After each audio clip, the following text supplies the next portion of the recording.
Hey guys, it's Nosh here. Today we're going to be talking about common mistakes made by real estate investors. But don't be fooled, seasoned real estate investors can make these kind of mistakes too. With that being said, let's get started. Many people, unfortunately, do not have a coach that's able to guide them through the do's and don'ts of real estate investing. And as a result, of course, naturally, one would be completely terrified of making a mistake, potentially costing tens of thousands of dollars. So then, of course, what we do is whatever we feel is safe. We park our money into RSPs because the government tells us that's safe. Or we park our money into a single family home for our spouse and ourselves. But that's it, that's all. And we never really think of real estate investing, even though we know subconsciously or deep down inside that there's money to be made. My hope is that I'm able to shine some light on the real estate investing world. For those of you out there who want to get into it but don't know where to start, some of the common mistakes made by new real estate investors would be things like overthinking the numbers, overthinking some of the problems, becoming a slumlord, managing risks, failing to read the fine print, doing it DIY style, underestimating the importance of regular inspections, as well as investing for appreciation. So let's go through them.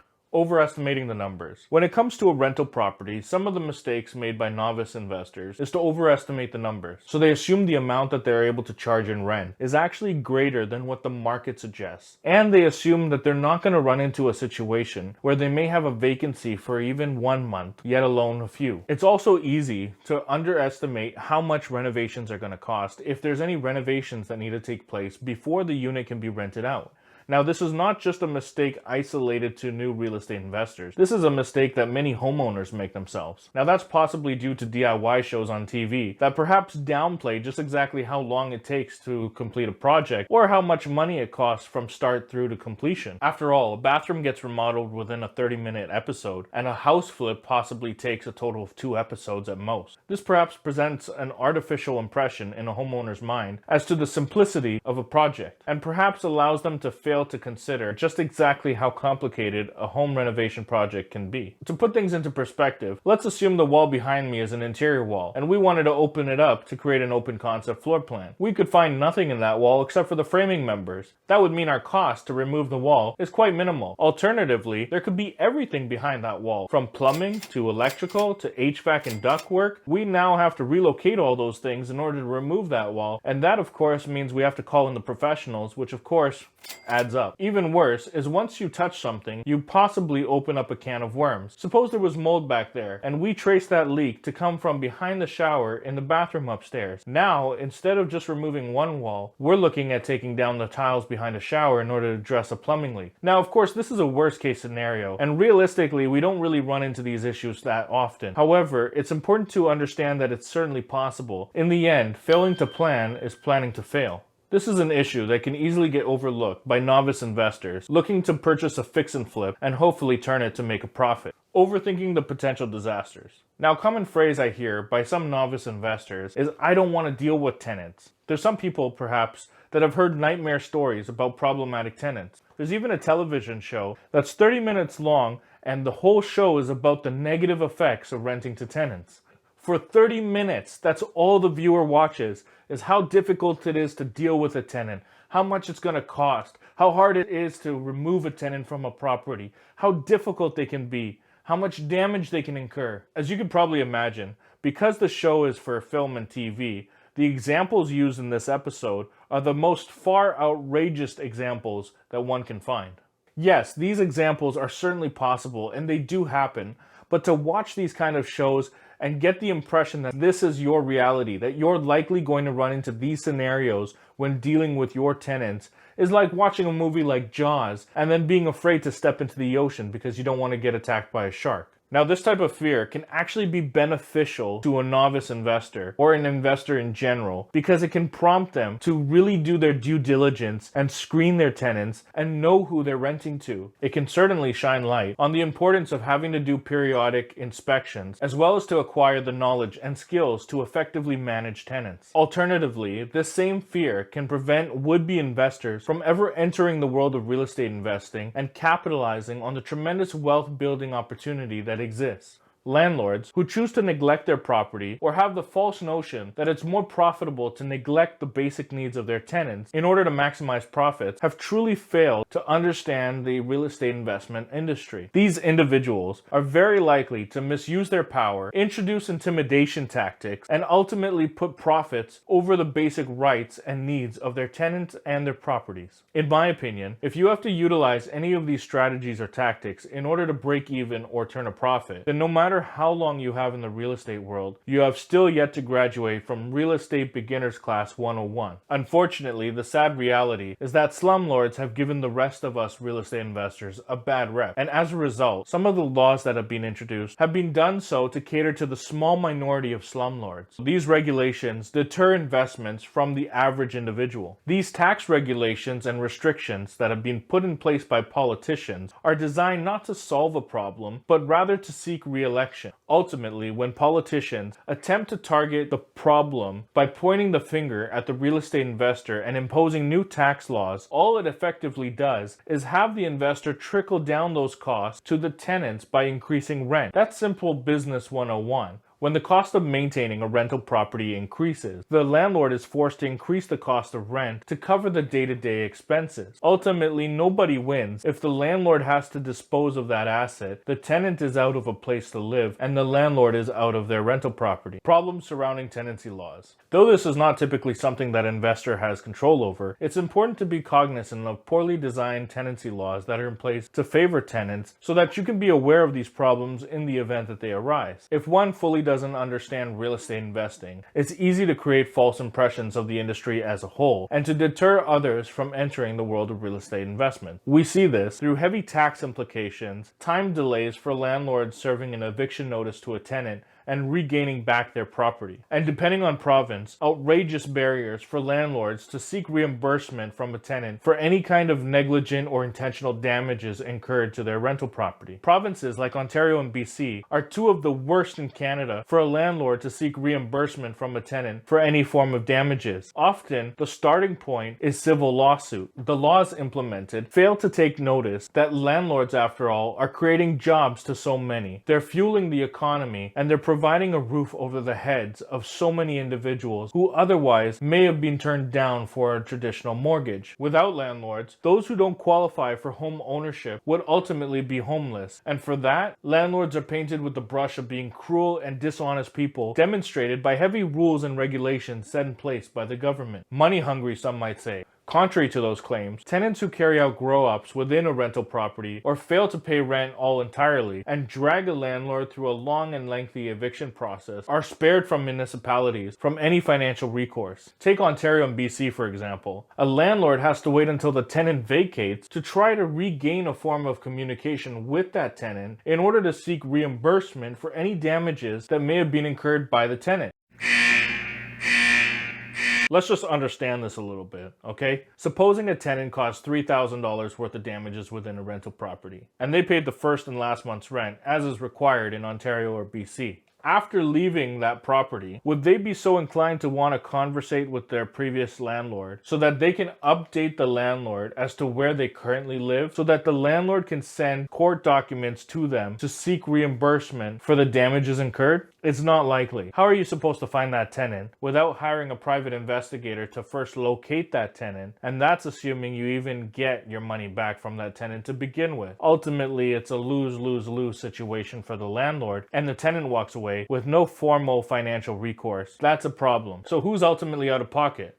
The landlord. Screen your tenants, guys. Ultimately, governments slowly but surely come to realize that without protecting the interest of real estate investors, they're faced with an excess amount of homeless people, or they have to come up with affordable housing projects all over the city. The latter of which comes at a cost to taxpayers. And if they were to target specifically homeowners through property tax, who bears the cost when the cost gets trickled down? Take into consideration that in 2016, the Government of Canada offered up $1.7 billion to support 536,000 households living in social assistance. Ultimately, what matters is how much time goes by until the government accepts this harsh reality. If we can compare real estate investing to horse racing, then the laws designed to attract real estate investments could be compared to a charging stallion barreling down a dirt track. If the finish line is the ultimate path to economic growth, then Canadian politicians are still in the stable trying to wake up the horse.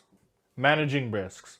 Ultimately, regardless of the regulations, the willingness to invest in real estate boils down to just exactly how risk adverse you are. Without risk, there could be no reward. In other words, you can't expect to get something from nothing. I was recently having a conversation with a mortgage specialist at one of Canada's big 6 banks, and he admitted to me that he would never invest in a rental property because he's too afraid of the risks. He's too risk adverse. Now, this actually blew my mind. I was shocked because I thought somebody from his educational background, especially being so close to the finances and the numbers, would be able to see exactly how profitable real estate investing could be. Unfortunately, for people like him, the harsh reality is that he's likely going to be working the rest of his life and possibly well into retirement. When you look at risks, it seems more risky to me to have one source of income, i.e. through employment, compared to multiple streams of income. If you lose that stream of income, what do you have left? With multiple sources of income, if one goes away, you still have a few others to help offset your expenses.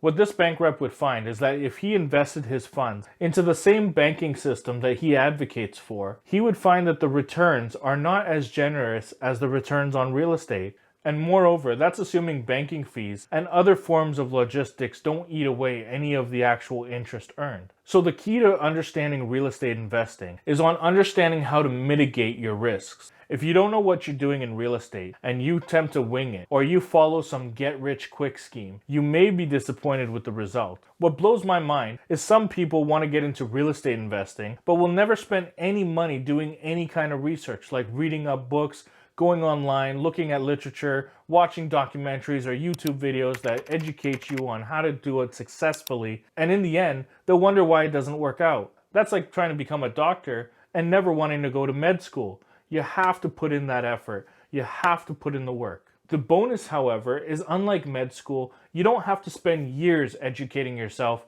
on how to be a successful real estate investor.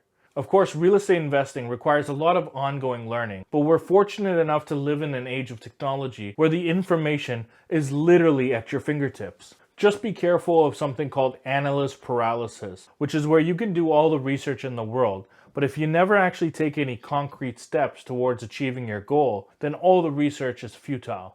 Now, of course, you can watch YouTube videos like this one, or there are countless other ones out there, but you should always question the reliability of your source. But be wary of courses and seminars that use high-profile celebrities to advertise the real estate course, and they pitch it to you as a free seminar that you can attend. These people often spend hundreds of thousands of dollars in advertising. Where do you think they get that money from? It has to come through the form of fees. Recently, I saw a real estate course being advertised in Ontario, and it had all sorts of high celebrities in attendance. The cost of a single ticket admission in a low-quality seat was $10,000. Now, if you had $10,000, would you rather take that $10,000 and spend it on a course over one night? Or would you rather think it's smarter to take that $10,000 and possibly purchase a $200,000 property, let's say a townhouse in Alberta, where your rent is able to cover the mortgage plus interest costs and possibly even pay you positive cash flow every month? If you're unsure of something, always ask. But be careful of those who present themselves as though they know everything. The problem with those who know everything is that when they don't know something, they tend to make up the answer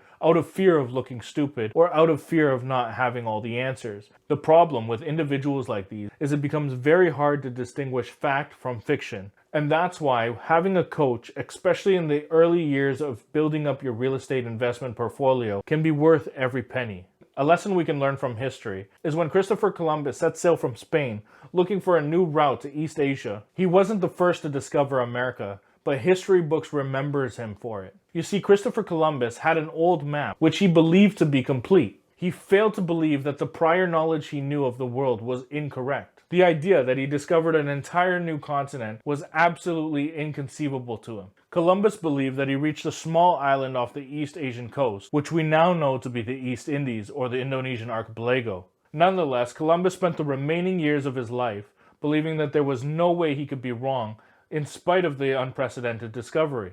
Amerigo Vespucci was an Italian sailor who, after Columbus died, claimed that the new lands discovered by Columbus were not the islands off the East Asian coast. Instead, he claimed that they were entirely new continents that the world just didn't know of. A convinced cartographer by the name of Martin Walt-Siemler realized that he had no name to call this new land. Mistakenly believing that Amerigo Vespucci had been the discoverer of this continent, Walt-Siemler decided to name the continent the female version of Amerigo's name, America. Today, North and South America are named after a man who the history books remember as someone who had the courage to say, "We don't have all the answers." The truth is, if you're going to make it successful in real estate investing, you're going to make your own fair share of mistakes. Everybody makes mistakes. I made mistakes in real estate investing. I under-budgeted a renovation project. I overestimated how generous the banks were going to be in reevaluating the appraised property value of some of my rental properties. Everybody learns, and in order to learn, sometimes that means making mistakes. Though these mistakes have costed me in the short run, they pale into comparison to the kinds of returns I've received over the long term, and you can receive them too, provided you do your due diligence and do your research and don't dive blindly into real estate investing.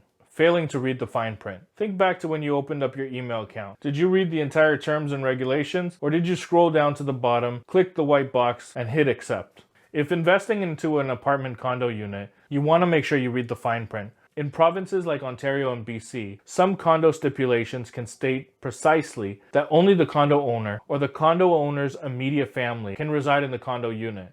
That means the condo unit, under no circumstances, can be used as a rental unit. In these kinds of condo units, because it's run as a close-knit community, a lot of the residents know each other. Therefore, if you made the mistake and purchased a condo unit like this, and then trying to discreetly rent it out, is not likely to end well, and it's not likely to last long either. Quite a stipulation can certainly put a damper on your property, especially if you intend to rent it out either in the immediate future or even 20 years down the road. These rules typically don't change once they're set in place. You may not have taken the time to read the terms and conditions in setting up your email account, but don't fail to leave any stone unturned when dealing with real estate. Some homeowner associations, or HOA as they're called, can have very stringent stipulations set in place as well, similar to a condominium unit. They can range from everything from when you can take out your trash, how long your trash can be left out, as well as what color your house could be, what color your shingles can be, and they can even go as far as which contractors you're authorized to use. This is not something to take lightly. I've personally seen and heard countless stories of individuals putting a brand new roof on their home only to be approached by the homeowners association to have to remove the shingles just because they weren't the right color. Now, I'm not saying all condo boards are bad, and I'm not saying all homeowners associations are bad. What I'm saying is whenever you see that there's a condo association or a homeowners association involved, be sure you read all of the rules and stipulations. The DIY approach, or do it yourself. Another way I've seen real estate investors lose money is by approaching a renovation project with the DIY method. Supposing you had a rental property and you decided to renovate the kitchen, the bathroom, and perhaps some of the main areas before renting it out. Now let's suppose it took you 6 months to complete compared to 2 to 3 months by a general contractor. If you would have lost money in rent, or you had to take time away from your regular form of employment, you need to weigh out the pros and cons and determine whether that was actually profitable or not. If the workmanship doesn't look as great, are you now sacrificing a little bit on the rent every month in order to find a tenant who's willing to accept the rental property the way it looks? I had a real estate agent who I used for a number of rental property acquisitions. He approached me with a property in mind, and he said he wanted to purchase it as a fix and flip. I suggested to this agent, who we'll call Mark, to stay away from this property as it wasn't in a great location. Mark decided not to listen to me, and in spite of my advice, went ahead and purchased the property. Mark then asked me what I thought of his basement. I suggested to Mark that he would be better off pitching the property to a real estate investor by developing the basement into a separate rentable suite. To compound matters worse, instead of hiring a contractor to renovate the property, Mark decided to take the DIY approach. Believe it or not, it took him 12 months to finish the renovations on a 1,500 square foot home. So instead of attempting to sell his property at the beginning of the summer and the peak of the market, he ended up listing his property when there weren't many buyers left in the market. Now, I'm not trying to discourage you from doing your own DIY projects or tackling renovations yourself. What I am trying to do is help you to consider whether it's better you tackle this project on yourself with the DIY approach or hire in the professionals to carry out the project for you. In short, you wouldn't conduct a root canal, without trying to go see the dentist. So why would you carry out a bathroom renovation project without having the fundamental construction principles or understanding the municipality bylaw requirements and having appropriate training? Now, if you intend to be a portfolio investor and you intend to acquire multiple properties, then it may actually be worth your time to acquire such construction skills. However, working with a knowledgeable professional the first several times until you feel more comfortable on your own does seem like the more logical approach. Personally, when I first started real estate investing, I had absolutely no knowledge of what was behind the wall. To me, I thought it was this endless abyss, a black hole that you never saw, never spoke of, and somehow when you walked around the house, you got to the backyard. But over the last decade, I spent a tremendous amount of time with a near and dear close friend of mine, in this case a man named Henry, who was very knowledgeable in the construction industry. Today, I utilize that in my benefit. I'm now able to take my skills that I invested the time into learning and utilize them to save money and further build up my real estate portfolio. I can't even begin to stress exactly how dangerous it is performing certain renovation projects or construction or even maintenance if you don't know what you're doing. The same can be said about managing your rental properties. Now, my spouse and I personally manage all our rental properties. However, it certainly can become a full-time job, and one needs to have the available time and resources in order to make that commitment. Initially, when you're starting out, it may make sense to look after and manage your own rental properties. Oftentimes, you're potentially starting with 1 or 2 tenants. But as you scale up in your rental portfolio, it might be worth your while to look at hiring a property manager. You may also want to inquire whether there's any property management courses available to you in your local municipality. Remember, reading and doing your due diligence can save you a tremendous amount of time and a lot of heartache and unforeseen mistakes that could have otherwise been avoided. Some people come back home after a long, hard day and wish not to do any more work. They just want to spend time with their family or enjoy a little R&R. And there's nothing wrong with that. However, I do suggest that you don't then try to take on managing a rental property or several rental properties. If you find that you're a very emotional person and you tend to wear your heart on your sleeve, becoming a property manager may not be your forte. Tenants will try to tell you anything in the book for you to believe them of why they're late on rent, how come damages occurred, and to keep giving them chances after chances. And some tenants, of course, absolutely need the help. But some tenants may be trying to manipulate you. If you're very gullible or you believe everything that you're told, you may find that this may be a challenging task. Again, this is where a property management company can come in and help treat your real estate business like an actual business. Understanding the importance of performing inspections. Your province or city will indicate exactly how often a landlord can go into a rental property to perform a regular routine inspection. In Alberta, for example, a landlord can perform a minor inspection every 3 months and a major inspection every 6 months. A minor inspection is simply when a landlord walks through a rental property and visually inspects the state and condition of that property itself. One is typically looking for any signs of visible damage, any signs of leaks, mold, rot, anything that might jump out as out of the ordinary. For a major inspection, a landlord's typically doing a more hands-on approach, going underneath the bathroom sinks, looking at the plumbing, looking at any faucets or fixtures, tightening any bolts, that sort of stuff. That's a major inspection. And you want to make sure you keep up with these regular inspections. Not only does doing your regular routine inspections show your tenants that you take your rental property very seriously and suggest to them that they should do the same, but it also helps you uncover problems and nip them in the bud as soon as they become to unfold. For example, catching water leaks early can avoid a lot of costly repairs down the road. A visual minor inspection is also a great way to get a little bit of background as to what's actually going on in your rental property.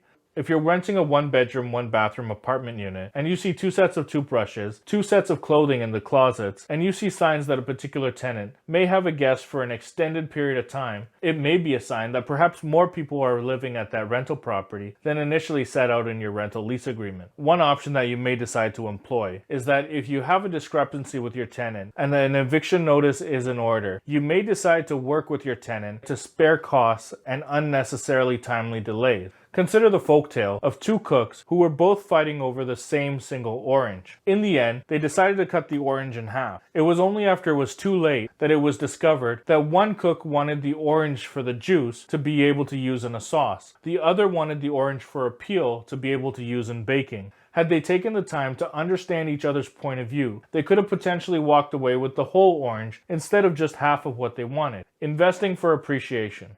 It's easy to get caught up in the hype when property prices are on the rise. In 2015 and 16, for example, real estate in Ontario, Toronto specifically, felt that it was actually on a rise on a daily level. The market kept increasing to the point where it blew out of proportion to the actual value of the home. Multi-million-dollar homes were actually going into bidding wars where they were selling for anywhere from $40,000 to $50,000 above asking price. Toronto and Vancouver are likely to always be the two hottest markets in Canada. Toronto has become more of the gateway to North America. Vancouver has become the core of business and commerce in the West, attracting great prosperity, and was ranked one of the best places in the world to do business, according to the KPMG report. Where there's potential for disasters to occur is when people speculate in the market. Speculation is not investing. Speculation is gambling, and it's very important to understand that fundamental difference. When these markets do fall, and they do fall, it often happens to be overnight. And some investors could potentially lose their entire portfolio worth in a single night over speculating in a market. If one doesn't have a contingency plan in place, then things can get out of hand really fast, and an investor could easily find themselves on the verge of bankruptcy really quick. Imagine purchasing a property for fair market value at the top of the market, and your intention is to do minor renovations, to fix and flip in other words, and flip it for a profit, and the market is booming. But all of a sudden, overnight, the market suddenly takes a dive and drops. You quickly try to finish off any kind of renovations you have to list it on the market, and when it doesn't sell, you hit the panic button. That's when problems can occur. Now granted, there's tons of money that could be made in fixing and flipping. But don't be so naive to believe everything you see on TV. A lot of times there's crucial information that's held back from the viewer, but you need to really understand what your risks are compared to what your potential gains are. And if you're comfortable taking that gamble, then by all means go ahead. Thank you guys for taking the time to watch my video. I hope you liked it and I hope you learned something. If you did, hit the like and subscribe button down below. It helps me to grow my channel and continue putting out great content for you guys. Leave me a comment in the comment section below. I'd love to hear from you.